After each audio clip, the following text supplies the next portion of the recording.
অচিরেই ফোরাত নদীর বুক চিরে একটি পাহাড় বেরিয়ে আসবে, পানি সরে গিয়ে এটা শুষ্ক হয়ে ফোরাতের বুক থেকে একটি পাহাড় বেরিয়ে আসবে। কিসের পাহাড়? জাবালিন মিন জাহাব, স্বর্ণের পাহাড়।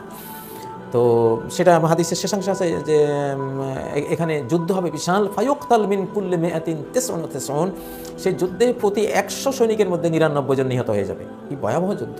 এখন এখানে হাদিসে ফোরাত নদী শব্দটা নাই, ইউশাকু আন ইয়াহসির আল ফোরাত।